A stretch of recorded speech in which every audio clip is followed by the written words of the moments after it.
ఇవాళ సాగర్ కేంద్ర బలగాల ఆధీనంలో ఉన్నప్పుడు కేంద్ర అనుమతి లేకుండా ఇష్టారాజ్యంగా నీళ్లు తరలించుకుపోతా ఉన్నారు. ఈ విషయాన్ని మరి నువ్వు కేంద్ర ప్రభుత్వాన్ని అడగవు, చంద్రబాబు నాయుడును అడగవు.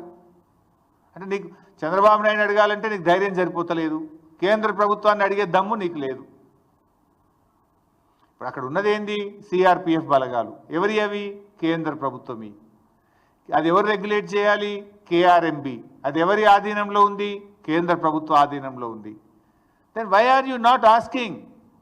అటు కేంద్రాన్ని అడిగే దమ్ము లేదు, చంద్రబాబుని అడిగే ధైర్యం లేదు నీకు. మరి నీ నిర్లక్ష్యం వల్ల, మీరు నోరు మెదపకపోవడం వల్ల ఈ రాష్ట్రంలో పంటలు దెబ్బతినే ప్రమాదం ఉంది.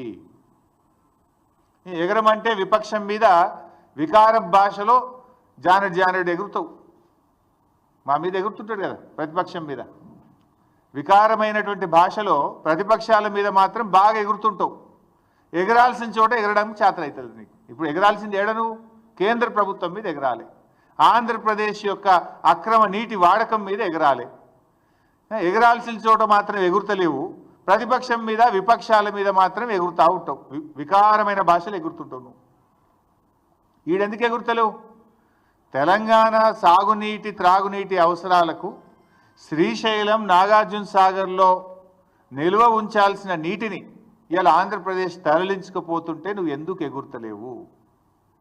రేపు మనకు ఎన్ని అవసరాలు ఉన్నాయి చెప్తా, డీటెయిల్స్ అన్ని కూడా చెప్తా. ఇప్పుడు వాస్తవానికి ఈ సంవత్సరం కృష్ణాలో ఎన్ని నీళ్ళు వచ్చినాయి? 1010 టీఎంసీల నీళ్లు కృష్ణానదిలో వచ్చినాయి. సరే, మనము టెంపరీగా అడహక్క చేసుకున్న అరేంజ్మెంట్ ప్రకారంగా 6634 ప్రకారంగా ఆంధ్రప్రదేశ్కు 666 టీఎంసీల నీళ్ళు రావాలి. కానీ ఆంధ్రప్రదేశ్ ఇప్పటికే 657 వాడేసింది. 666లో 657 టీఎంసీలు వాడింది. ఇక ఆంధ్రప్రదేశ్కు ఉన్న హక్కు ఎంత? ఇంకా 9, కేవలం 9 టీఎంసీలే.